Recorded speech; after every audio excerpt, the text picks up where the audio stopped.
الدین الخالص. الحمد للہ نحمده ونستعینه ونستغفره ونعوذ بالله من شرور انفسنا ومن سیئات اعمالنا من يهده الله فلا مضل له ومن يضلل فلا هادي له وأشهد أن لا إله إلا الله وحده لا شريك له وأشهد أن محمدا عبده ورسوله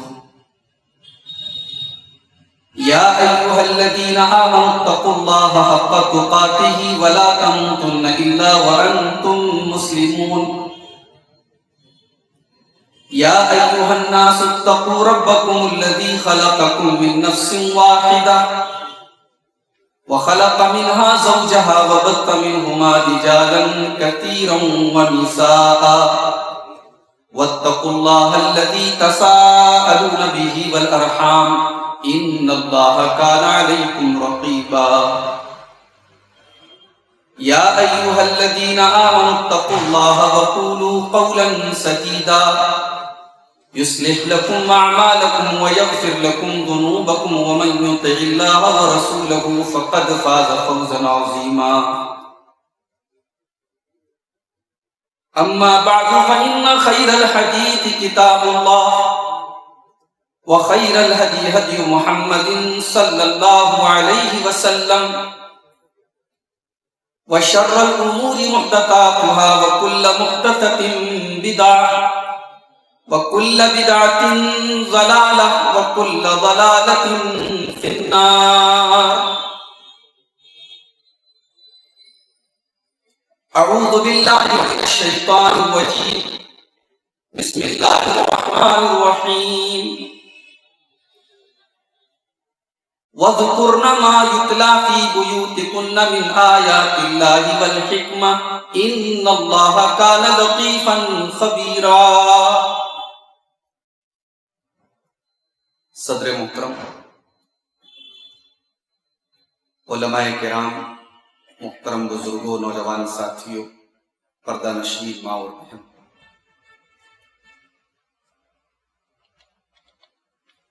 للہ پورہ کی عیدگاہ میں اتحاد ابناء سلفیہ کا یہ سالانہ پروگرام 2 سال کی گیپنگ کے بعد بڑی کامیابی کے ساتھ آج منعقد ہوا اور اب اپنے آخری پڑاؤ پر ہے.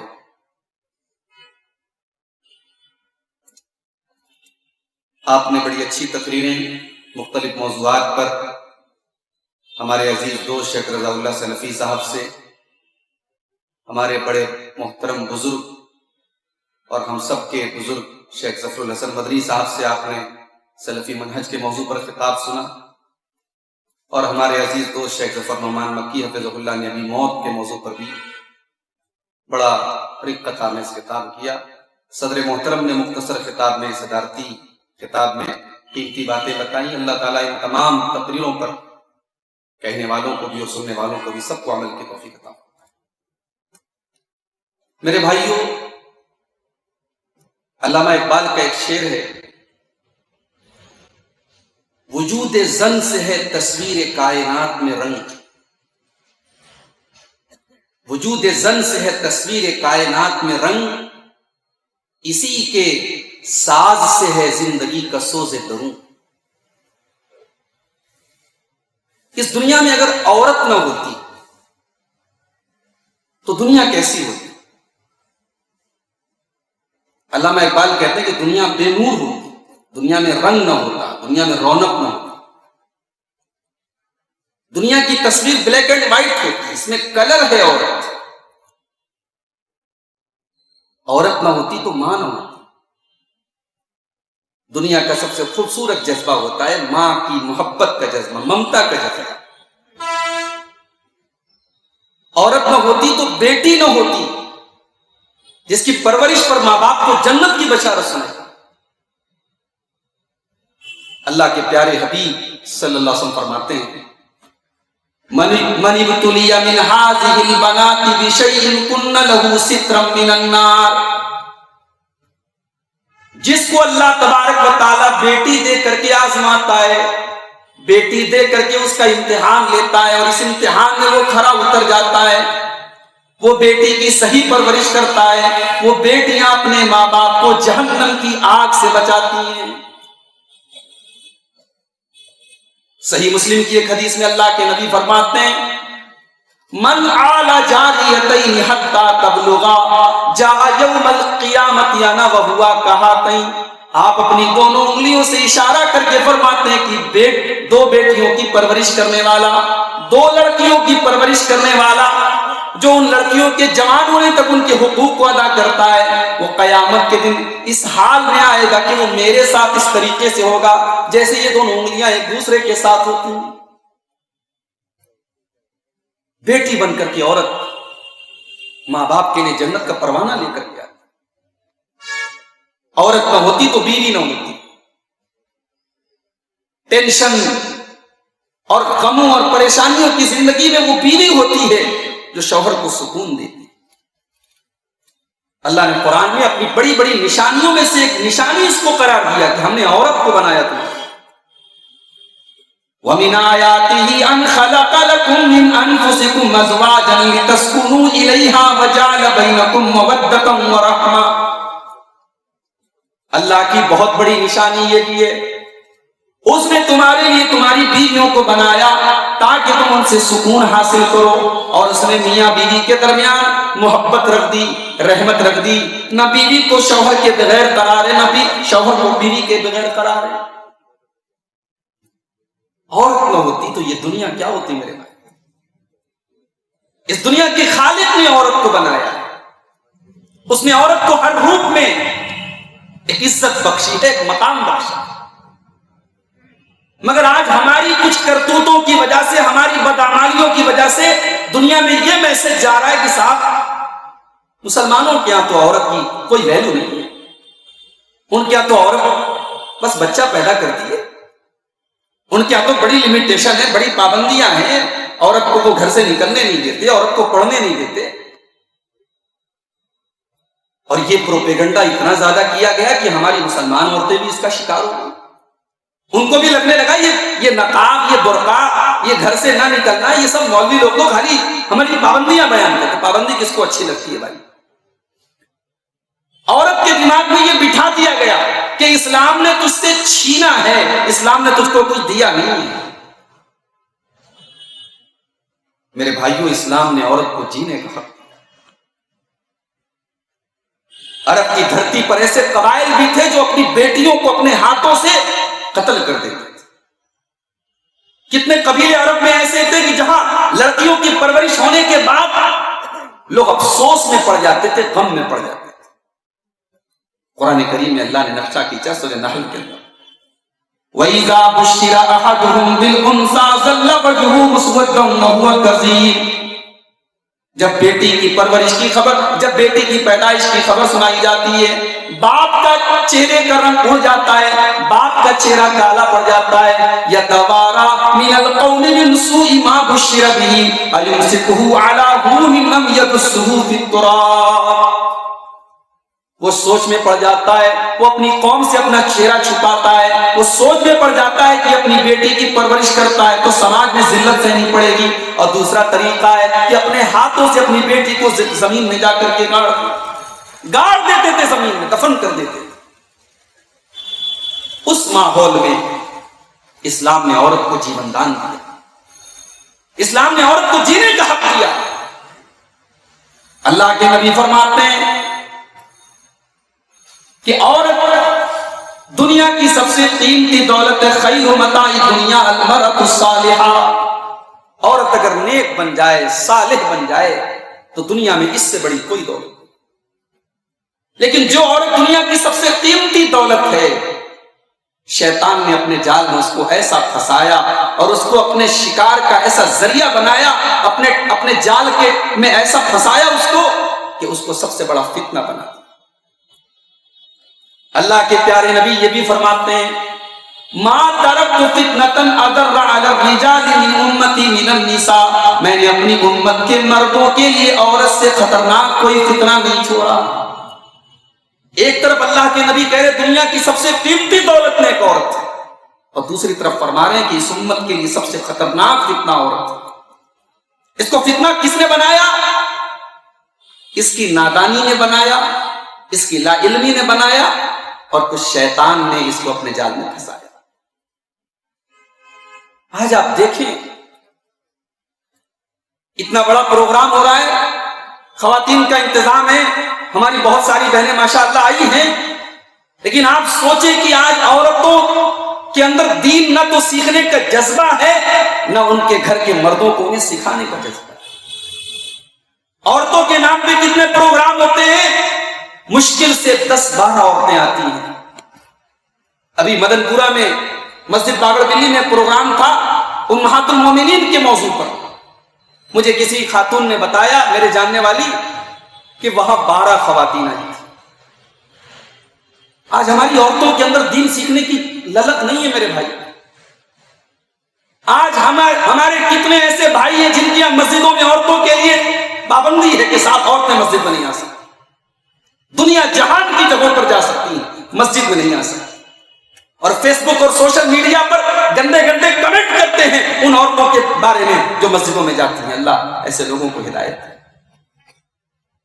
ایک ایسے دور میں جب ہماری بہنیں مرتد ہو رہی ہیں، ہماری بہنیں دین سے خارج ہو رہی ہیں، بے پردہ ہو رہی ہیں، بے حیا ہو رہی ہیں، بے دین ہو رہی ہیں، ہم نے اپنی عورتوں کو دین سکھانے کا کوئی بندوبست نہیں کیا، ان کو ہم نے دین کی باتیں بتانے کا کوئی انتظام نہیں۔ بخاری اور مسلم کے الفاظ ہیں، اللہ کے نبی کے پاس ایک عورت آتی ہے، ذهب الرجال بحدیثک یا رسول اللہ، اے اللہ کے نبی آپ کی ساری باتیں تو مرد حضرات سنتے ہیں، آپ عورتوں کے لیے تو کوئی تقریر نہیں کرتے، کوئی خطبہ نہیں دیتے، عورتوں تک تو آپ کی باتیں نہیں پہنچ پاتی ہیں، فاجعل لنا من نفسک یوما، اے اللہ کے نبی آپ ہفتے میں کوئی ایک دن لیڈیز کے لیے اسپیشل مقرر کر دیں۔ اللہ کے پیارے نبی نے فرمایا ٹھیک ہے، فاجتمعنا فی مکان کذا و کذا فی یوم کذا و کذا، اللہ کے نبی نے فرمایا فلاں گھر میں فلاں تاریخ کو فلاں دن کو اکٹھا ہو جاؤ، اور اللہ کے پیارے نبی اس کے بعد عورتوں میں دین کی باتیں کرنے۔ یہ نبی کے دور کی عورتوں کا حال ہے۔ مدینہ کے انصار کی عورتیں اللہ کے پیارے نبی کے پاس آتی تھیں، اور دین کے ایسے مسائل جو پرائیویٹ مسائل ہوتے تھے، طہارت کے ایسے مسائل جس کو پوچھنے میں عورتیں جھجکتی ہیں، وہ بے جھجک آ کر کے اللہ کے نبی سے پوچھا کرتی تھی۔ بلکہ اما عائشہ نے ایک موقع پر بڑی حیرت کا اظہار کرتے ہوئے فرمایا نعم النساء نساء الانصار لا یمنعهن الحیاء ان یتفقهن فی الدین، کہ انصار کی عورتیں اس معاملے میں بہت آگے ہیں، وہ دین کو سیکھنے کے بارے میں شرماتی ہیں۔ آج ہمارے یہاں دین سکھانے کے نام پر کچھ نہیں ہے میرے بھائی، اور اس کا نتیجہ یہ ہے کہ شرک کے اڈے عورتوں سے آباد ہیں، مزارات پر حاضری میں عورتیں آگے ہیں، گنڈے تعویذ میں عورتیں آگے ہیں، بدعقیدگی کے کاموں میں عورتیں آگے ہیں، بدعات و خرافات کے معاملے میں عورتیں آگے ہیں۔ کیوں میرے بھائی؟ کیونکہ ہم نے عورتوں کو دین سکھایا ہے۔ اللہ کے نبی کے پاس جب عورتیں آتی تھیں، سب سے پہلے اللہ کے نبی ان کو شرک سے منع کرتے تھے، ان کو توحید سکھایا کرتے تھے۔ اللہ نے فرمایا سورہ ممتحنہ کے اندر یا ایھا النبی اذا جاءک المؤمنات یباینک علی الا یشرکن باللہ، اے نبی جب ایمان والی عورتیں آپ کے پاس آ کر کے آپ سے اس بات پر بیعت کریں کہ وہ اللہ کے ساتھ شرک نہیں کریں گی، ولا یسرقن وہ چوری نہیں کریں گی، ولا یزنین وہ زنا نہیں کریں گی، ولا یقتلن اولادہن وہ اپنی اولاد کو قتل نہیں کریں گی، ولا یاتین ببہتان یفترینہ بین ایدیہن وارجلہن وہ کسی کے اوپر کوئی جھوٹا بہتان نہیں لگائیں گی، ولا یعصینک فی معروف اور اے نبی وہ آپ کی کوئی نافرمانی نہیں کریں گی، فبایعہن تو اے نبی آپ ان عورتوں سے بیعت کیجئے، ان عورتوں سے ایگریمنٹ لیجئے، ان سے وعدہ لیجئے۔ عورتیں آ رہی ہیں، اللہ کے نبی ان کو توحید سکھا رہے ہیں، ان کو شرک سے منع کر۔ عبداللہ بن مسعود رضی اللہ تعالیٰ عنہ بڑے مشہور صحابی ہیں، ان کے گھر میں ایک عورت آتی ہے جھاڑ پھونک کرنے والی، ان کی بیوی کو کوئی بدن کے اندر کوئی زخم ہوا تھا، وہ جھاڑ پھونک کرنے کے لیے آتی ہے۔ عبداللہ بن مسعود کی عادت تھی، گھر میں داخل ہوتے تھے کھانستے تھے تاکہ گھر والوں کو پتہ لگ جائے کہ گھر میں کون آ رہا ہے۔ جیسے ہی اس عورت کو پتا چلا وہ جلدی سے چھپ گئی، اس کو معلوم تھا کہ عبداللہ بن مسعود بہت سخت آدمی۔ عبداللہ بن مسعود گھر میں داخل ہوئے اور اپنی بیوی کے گلے میں تعویذ دیکھا اور بڑے غصے میں فرمایا کہ ایک ایمان والی عورت کے لیے جائز نہیں ہے کہ اس کے گلے میں تعویذ ہو، وہ تعویذ اٹھا کے پھینک۔ یہ صحابہ کرام کی غیرت تھی میرے بھائی، ان کی عقیدے کی غیرت تھی، ان کی ایمانی غیرت تھی۔ آج ہمارے معاشرے میں جو بدعقیدگی پھیلی ہے خاص طور سے خواتین میں، اس کو دور کرنے کے لیے ہم نے کیا انتظام کیا؟ قرآن کریم کی جو آیت میں نے آپ کے سامنے خطبہ مسنونہ کی بات پڑھی، اس میں یہی میسج ہم کو دیا گیا ہے، وَاذْكُرْنَ مَا يُتْلَىٰ فِي بُيُوتِكُنَّ مِنْ آيَاتِ اللَّهِ وَالْحِكْمَةِ۔ اے نبی کی عورتوں، تمہارے گھروں میں جو قرآن پڑھا جاتا ہے اور جو حدیث پڑھی جاتی ہے تم اس کو یاد کیا کرو۔ وَاذْكُرْنَ کا دو مطلب ہوتا ہے، اس کو یاد کرو اور ایک مطلب ہوتا ہے اس پر ڈسکس کرو۔ بھئی آج کس گھر میں ساس بہو میں نماز کے طریقے پر ڈسکس ہو رہی ہے؟ کس گھر میں ساس بہو میں قبر کے عذاب کی چنتا ہو رہی ہے اور آخرت کی فکر ہو رہی ہے؟ آج گھروں میں ساس بہو میں، نند اور بھابھی میں اگر ڈسکشن ہوتا ہے، گفتگو ہوتی ہے، دنیا کے بارے میں ہوتی ہے، فیشن کے بارے میں ہوتی ہے، شادی بیاہ کے بارے میں ہوتی ہے، رسم و رواج کے بارے میں ہوتی ہے۔ قرآن کہہ رہا ہے کہ مسلمان کے گھر میں قرآن و حدیث کا ڈسکشن بھی ہونا چاہیے۔ وَاذْكُرْنَ مَا يُتْلَىٰ فِي بُيُوتِكُنَّ مِنْ آيَاتِ اللَّهِ وَالْحِكْمَةِ۔ اے نبی کی عورتوں، تمہارے گھروں میں قرآن و حدیث کی تعلیم ہونی چاہیے۔ اپنی بیٹیوں کو تعلیم دو میرے بھائی، اپنی بہنوں کو تعلیم دو۔ آپ نے صرف قرآن پڑھا لیا اور دینی تعلیم کے نام پر آپ نے حافظ جی کو بلا کر کے قرآن پڑھا لیا، یہ آپ نے حق ادا نہیں کیا۔ آج ہمارے گھر کی عورتوں کو دین کیا ہے، ایمان کیا ہے نہیں معلوم۔ آج نتیجہ اس کا یہ ہے کہ آج ہمارے گھروں میں بے حیائی پنپ رہی ہے، بے پردگی پنپ رہی ہے، اور جلدی پہ تیل کا کام کیا ہے موبائل نے۔ آج معاشرے کے بگاڑ میں بہت بڑا سبب بن چکا ہے یہ موبائل۔ سوشل میڈیا کا دور ہے، فیس بک کا دور ہے، ہر آدمی ہر عورت آج سوشل میڈیا استعمال کر رہا ہے۔ اب ظاہر ہے کون کس کے ان باکس میں جا کر کیا بات کر رہا ہے کون جانتا ہے بھائی۔ یہ جو خلوت حاصل ہوئی مرد اور عورت کو، یہ جو تنہائی حاصل ہوئی، فیس بک نے عطا کی، واٹس ایپ نے عطا کی، انسٹاگرام نے عطا کی، یہ خلوت بڑی خطرناک چیز ہے۔ اللہ کے پیارے نبی فرماتے ہیں لا یخلون رجل بامرأۃ الا وثالثهما الشیطان۔ جب کوئی مرد کسی عورت کے ساتھ اکیلا ہوتا ہے، تنہائی میں ہوتا ہے، چاہے وہ مرد اپنے دور کا سب سے بڑا علامہ ہو اور وہ عورت اپنے دور کی سب سے بڑی متقی ہو، جب بھی کوئی مرد کسی عورت کے ساتھ تنہائی میں ہوتا ہے، اکیلے میں ہوتا ہے، الا وثالثهما الشیطان، تو وہاں پر تیسرا شیطان ضرور ہوتا ہے۔ ایک لڑکی فیس بک چلا رہی، اس کے فیس بک پر میسنجر پر ایک لڑکا میسج کرتا ہے، کہتا ہے کہ میں تیرا دینی بھائی ہوں۔ یہ کوئی دینی بھائی نہیں ہوتا ہے، غلط بات ہے، یہ بے بنیاد بات ہے۔ اور اگر کوئی دینی بھائی ہے تو آپ کو اس کو اس بات کی پرمیشن نہیں دینی چاہیے کہ وہ آپ کے ان باکس میں آ کر کے آپ سے پرسنل کوئی بات کرے۔ سوشل میڈیا نے آج خلوت عطا کر۔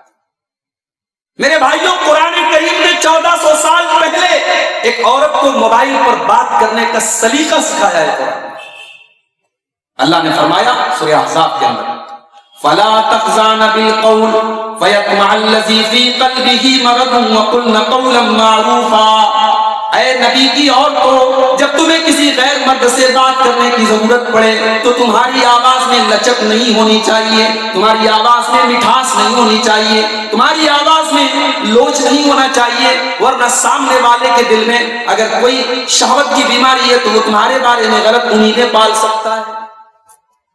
شریعت نے زناکاری اور بدکاری کے راستے پہ جگہ جگہ بیریکیڈنگ لگائی، جگہ جگہ پابندی لگائی ہے، عورت کو شروع سے روکا ہے، تجھے بات کیسے کرنی ہے، کسی غیر مرد کے ساتھ اگر بات کرنے کی نوبت آ جائے تجھے بات کیسے کرنی ہے۔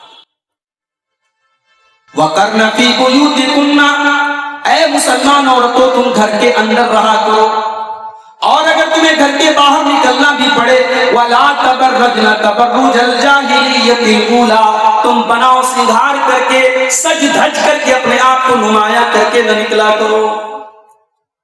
اب کوئی عورت یہ نہ سمجھے کہ پابندی صرف ہمارے اوپر لگی، مرد کے اوپر بھی پابندی لگی۔ مرد سے بھی کہا گیا کہ تجھے اپنی نگاہوں کی حفاظت کرنا۔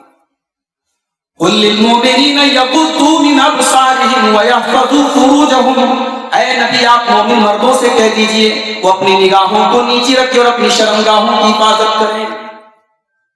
مومن عورتوں سے کہا گیا وَلَا يُبْدِينَ زِينَتَهُنَّ، وہ اپنی زینت کو ظاہر نہ کریں، اپنے بدن کو ظاہر نہ کریں۔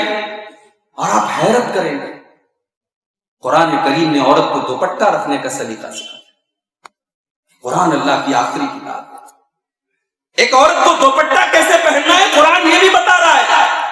وَلْيَضْرِبْنَ بِخُمُرِهِنَّ عَلَىٰ جُيُوبِهِنَّ، اے مسلمان عورتوں جب تم اپنے گھر میں اپنے محرم کے سامنے، اپنے باپ کے سامنے، اپنے بیٹے کے سامنے، اپنے بھائی کے سامنے، اپنے سسر کے سامنے سے بھی گزرو تو تمہارا دوپٹہ، تمہاری اوڑھنی تمہارے گریبان پر ہونا چاہیے۔ تو آج یہ جو تعلیمات ہیں اسلام، جب یہ عورت جانے گی تب تو بچے گی، بدکاری سے تب تو بچے گی، بے حیائی سے تب تو بچے گی۔ ہم نے عورت کو دین کی تعلیم سے محروم رکھا، اور میں مانتا ہوں کہ ساری بچیاں آج دینی مدرسے میں نہیں پڑھتی اور پڑھ نہیں سکتی ہیں، سب عالمہ فاضلہ نہیں بن سکتی ہیں، لیکن اگر آپ کی بچیاں عصری تعلیم حاصل کر رہی ہیں، کالج جا رہی ہیں، یونیورسٹی جا رہی ہیں، ماحول کیسا ہے آپ محسوس کر رہے ہیں۔ آپ کی عورتوں کو دین سے دور کرنے کے لیے ہزاروں چیزیں ہیں، میرے بھائی آپ اپنی لڑکیوں اور اپنی عورتوں کو دین سے قریب کرنے کے لیے کیا کریں؟ مسجد میں پروگرام ہے، آپ کے محلے کی مسجد ہے، آپ کو پتا ہے کہ عورتوں کے متعلق بھی بات ہوگی، کہ آپ کا فرض نہیں بنتا کہ آپ اپنے گھر کی عورتوں کو وہاں لے کے جائیں؟ اور میں کبھی کبھی اپنے دوستوں سے یہ بات کہتا ہوں کہ ہمارے یہاں جو جلسے بھی ہو رہے ہیں، ان جلسوں میں بھی روایتی قسم کے جو لوگ ہیں جو جلسوں میں جانے کے شوقین ہیں وہی آتے ہیں۔ جو لوگ جلسوں میں نہیں جاتے، جن کا مزاج نہیں ہے، ان کو ہم کیسے قریب لائیں؟ یہ بہت بڑا سوال ہے۔ ہماری بہت ساری بوڑھی عورتیں وہ پروگراموں میں آتی ہیں، وہ جمعہ کے خطبے میں آتی ہیں، ساس جا رہی ہے بہو نہیں جا رہی، کیوں ساس؟ بہو کو کھانا بنانا۔ کیا جمعہ کے دن کھانا آدھا گھنٹہ پہلے نہیں بن سکتا ہے؟ جو عورت ہفتے میں دین کی کوئی بات نہ سنے، اگر جمعہ کا آدھا گھنٹے کا خطبہ سن لے تو شاید وہ آدھا گھنٹے کا خطبہ اس کے دل کی دنیا بدلنے کے لیے کافی ہو جائے گا۔ تو اپنی عورتوں کو ہم دین کی تعلیم دیں، اور جب یہ دین کی ہم تعلیم دیں گے اللہ کی قسم گھروں کا ماحول صحیح ہو جائے گا۔ یہ گھروں میں جو ساس بہو کے جھگڑے ہیں، یہ جو گھروں میں میاں بیوی کی تکرار ہے، یہ ختم ہو جائے گا۔ میں نے کہیں پڑھا تھا کہ عورت جو ہے کہتی ہے کہ میں کیا کیا سنبھالوں، بچوں کو سنبھالوں، کہ گھر سنبھالوں، کہ شوہر کو سنبھالوں، کہ ساس کو سنبھالوں، تو کہا گیا کہ بس اپنی زبان کو سنبھال لیں۔ بڑی صحیح بات ہے، بڑے تجربے کی بات ہے۔ اللہ کے پیارے نبی عورتوں کے درمیان خطاب کر رہے ہیں، اور خطاب کے دوران اللہ کے پیارے نبی صلی اللہ علیہ وسلم فرماتے ہیں انی اریتکن اکثر اہل النار، اے عورتوں میں نے تم کو جہنم کے اندر زیادہ دیکھا ہے۔ پوچھا گیا ہے اللہ کے نبی کیوں دیکھا ہے آپ نے؟ فرمایا تکثرن اللعن وتکفرن العشیر، تم اپنے شوہروں کی بہت زیادہ ناشکری کرتی ہو اور بہت زیادہ اپنی زبان سے تم لعن طعن کرتی ہو، زبان پر کنٹرول نہیں ہے اور شکر کا جذبہ نہیں، شکر کا جذبہ نہیں۔ شوہر اگر دو چار شوق پورے نہ کرے، دو چار آرزویں پوری نہ کرے، تو بیوی کو یہ کہنے میں دیر نہیں لگتی کہ آپ نے کیا کیا ہے میرے ساتھ۔ دنیا داری اور دنیا پرستی اتنی حاوی ہو چکی ہے کہ آج آخرت کی کوئی طلب نہیں ہے، نہ مردوں کے اندر نہ عورتوں۔ میرے پیارے ساتھیوں، میری پیاری ماؤں بہنوں، اگر کبھی موقع ملے تو اللہ کے نبی کی بیویوں کی زندگی بھی پڑھ لینا۔ حضرت عائشہ اپنے بھانجے سے کہتی ہیں، عروہ ابن زبیر سے کہتی ہیں یبن اختی، اے میرے بھانجے، ان کننا لننظر الی الہلال، ہم دو مہینے تک ہم جب چاند دیکھتے تھے، ایک مہینہ گزرتا جاتا تھا دوسرے مہینے کا چاند دیکھتے تھے، دوسرے مہینے کا چاند گزر جاتا تھا، تیسرے مہینے کا چاند دیکھتے تھے۔ وما اوقد وما كان يوقد في ابيات رسول اللہ صلی اللہ علیہ وسلم النار، دو مہینے گزر جایا کرتے تھے اور اللہ کے نبی کے گھر میں چولہا نہیں جلتا تھا، اللہ کے نبی کے گھر میں آگ نہیں جلتی تھی۔ عروہ بن زبیر کہتے ہیں اے خالہ جان، فما كان يعيشكم، جب آپ کے گھر میں چولہا نہیں جلتا تھا تو آپ کا گزر بسر کیسے ہوتا تھا؟ اما عائشہ فرماتی ہیں الاسودان، ہم کھجور کھا کر کے اور پانی پی کر کے گزارا کیا کرتے تھے۔ میرے بھائیوں، نبی کی بیویوں نے اس سادگی کے ساتھ، اس غربت کے ساتھ اور اس پریشانی کے ساتھ زندگی گزاری، لیکن جب حالات بدلے، جب دور بدلا، جب غزوہ حنین کا موقع آیا اور مسلمانوں کے پاس دولت کی فراوانی آئی، تو اللہ کے نبی کی بیویوں کو بھی محسوس ہوا کہ ہمارا بھی لائف سٹائل کچھ چینج ہونا چاہیے، ہمارے گھر میں بھی کچھ عیش و آرام آنا چاہیے۔ انہوں نے اللہ کے نبی کے سامنے یہ ڈیمانڈ بھی کر دی کہ اے اللہ کے نبی، اب ہمیں جو سال میں خرچ دیا جاتا ہے، اب اس خرچ کے اندر کچھ اضافہ ہونا چاہیے، کچھ بڑھوتری ہونی چاہیے۔ غلط تو نہیں تھا نا مطالبہ؟ بھائی دنیاوی پوائنٹ آف ویو سے غلط تو نہیں تھا، سب کو حق ہے اچھی زندگی جینے کا، اچھے مکان میں رہنے کا، اچھے گھر میں رہنے کا، اچھا کپڑا پہننے کا، مطالبہ غلط تو نہیں تھا۔ مگر اللہ کو اپنے نبی کی بیویوں کا یہ مطالبہ پسند نہیں آیا۔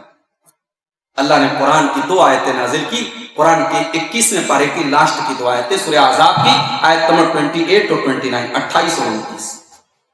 یا ایھا النبی قل لأزواجك إن كنتن تردن الحياة الدنيا وزينتها فتعالين أمتعكن وأسرحكن سراحا جميلا۔ اے نبی اپنی بیویوں سے کہہ دیجئے اگر تم کو دنیا کی زندگی چاہیے اور دنیا کا عیش و آرام چاہیے، دنیا کی سجدت چاہیے، تو ٹھیک ہے، تم نبی کے گھر سے نکل جاؤ، ہم تمہیں دنیا کی دولت دے دیتے ہیں، لیکن پھر تم نبی کے گھر میں رہنے کا ادھیکار کھو دو گی، پھر تم نبی کے گھر میں نہیں رہ سکتی۔ وَإِن كُنتُنَّ تُرِدْنَ اللَّهَ وَرَسُولَهُ وَالدَّارَ الْآخِرَةَ، اور اے نبی کی عورتوں اگر تم اللہ سے محبت کرتی ہو اور رسول سے محبت کرتی ہو اور آخرت میں اپنا گھر بنانا چاہتی ہو، فَإِنَّ اللَّهَ أَعَدَّ لِلْمُحْسِنَاتِ مِنكُنَّ أَجْرًا عَظِيمًا، تو تم نیکی کے کام کرتی رہو اور نبی کے گھر میں جو بھی حالات آئے ان حالات کو فیس کرتی رہو، اللہ نے تمہارے لیے جنت تیار کر کے رکھی ہے۔ جب یہ 2 آیتیں نازل ہوئی، اللہ کے پیارے نبی صلی اللہ علیہ وسلم سب سے پہلے اپنی بیوی، سب سے محبوب بیوی حضرت عائشہ کے پاس آئے اور کہا کہ عائشہ، یہ قرآن کی 2 آیتیں، اللہ تم کو چوائس دے رہا ہے، اللہ تم سے کہہ رہا ہے کہ چاہو تو تم دنیا کا عیش و آرام لے لو لیکن نبی کے گھر سے چلی جاؤ، اور چاہو تو دنیا کے اندر تھوڑی تکلیف اٹھا لو لیکن نبی کے ساتھ رہو۔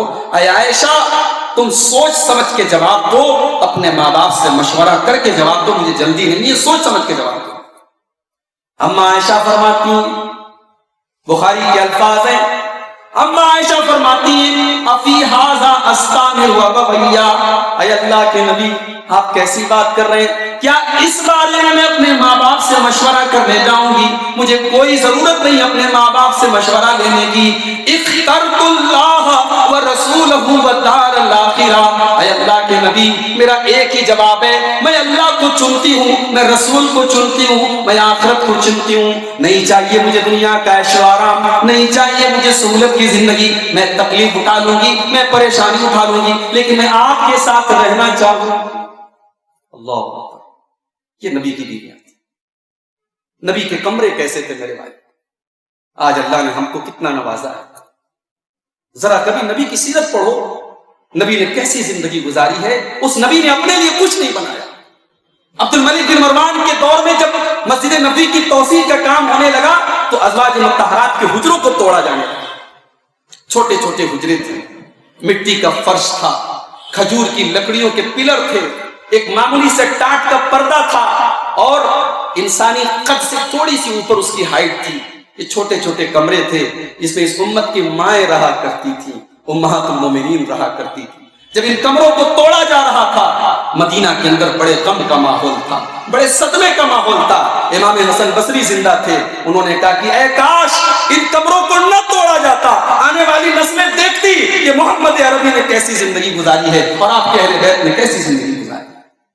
آج ہماری عورتوں کے اندر صبر نہیں ہے میرے بھائی، ہماری عورتوں کے اندر قناعت نہیں ہے، دنیا داری ہمارے ذہن و دماغ پر چھا چکی ہے۔ ذرا سی کھانے میں کوئی کمی آ جائے، ذرا سی پہننے میں کوئی کمی آ جائے، ذرا سی اوڑھنے میں کوئی کمی آ جائے، زبان سے ناشکری کے الفاظ نکل جاتے ہیں۔ یہ کیوں ہے میرے بھائی؟ کیونکہ دین کا علم نہیں ہے، دین کا شعور نہیں ہے، انہوں نے نبی کی سیرت کو نہیں پڑھا ہے، انہوں نے نبی کی بیویوں کی سیرت کو نہیں پڑھا ہے۔ اپنی بیٹیوں کو دین کی تعلیم دو میرے بھائی، اس معاملے پہ سیریس ہو جاؤ۔ آپ کی بچی اگر کانوینٹ میں پڑھتی ہے، میں اعتراض نہیں کرتا، میں منع نہیں کرتا۔ آپ کی بیٹی بی ایچ یو سے گریجویشن کر رہی ہے، بڑے شوق سے آپ کرائیں، مگر آپ اس پر بھی غور کریں کہ آپ کی بیٹی دین بھی سیکھے۔ دین سیکھنا آج بہت آسان ہے، آج بہت سارے آن لائن کورسز ہیں، بہت ساری ایسی کتابیں ہیں جس کے اندر دین کے فنڈامنٹلز سکھائے جاتے ہیں۔ آپ ٹیوشن کرائیں، آپ آن لائن کوئی کورس کروائیں، لیکن آپ اپنی بیٹیوں کو اور اپنی بہنوں کو دین کی تعلیم ضرور دیں۔ آخر میں یہ کہنا چاہوں گا کہ دین کی تعلیم اپنی بیٹیوں اور اپنی بچیوں کو دینے سے آپ سماج کو ایک نیک ماں دیں گے، ایک نیک بیوی دیں گے، ایک اچھا پریوار دیں گے، ایک اچھا سماج دیں گے۔ عربی کا ایک شاعر کہتا ہے الام مدرسۃ اذا اعددتها اعددت شعبا طیب الاعراق، کہ ماں اپنے آپ میں ایک مدرسہ ہوتی ہے، ماں اپنے آپ میں ایک اسکول ہوتی ہے۔ اگر آپ نے سماج کو ایک اچھی ماں دے دیا تو آپ نے ایک اچھی نسل دے دی۔ ایک اچھی ماں کیسے پیدا ہوگی میرے بھائی؟ جب آپ کی بیٹیاں دین کا علم حاصل کریں گی، جب ان کے اندر دینی علم ہوگا، قرآن و سنت کا علم ہوگا۔ میں اسی آیت پر آپ کو دوبارہ لے کے جا رہا ہوں۔ پہلی جو آیت میں نے پڑھی تھی سورہ احزاب کی، وَاذْكُرْنَ مَا يُتْلَى فِي بُيُوتِكُنَّ مِنْ آيَاتِ اللَّهِ وَالْحِكْمَةِ، کہ تمہارے گھروں میں قرآن پڑھا جانا چاہیے۔ آج مسلمانوں کے گھروں سے قرآن کی تلاوت کی آواز آنی بند ہو گئی۔ آج گھر کی بڑی بڑیاں بھی قرآن نہیں پڑھتی، بچیاں بھی قرآن نہیں پڑھتی۔ گھروں کے اندر قرآن اور حدیث کی پڑھائی ہونی چاہیے۔ یہ ماحول ہم پیدا کریں، انشاءاللہ سماج کی اصلاح میں یہ چیز بہت اہم ثابت ہوگی۔ اللہ سے دعا ہے رب العالمین ہم سب کو قرآن و سنت پر عمل کرنے کی توفیق عطا فرمائے، اپنے گھر اور پریوار کا ماحول صحیح کرنے کی اور اس کو دین کی روشنی میں اس کو ڈھالنے کی توفیق عطا فرمائے، جب تک دنیا میں زندہ رکھے، اسلام پر زندہ رکھے، اور خاتمہ ہم سب کا ایمان پر ہو۔ آمین۔ وآخر دعوانا الحمدللہ۔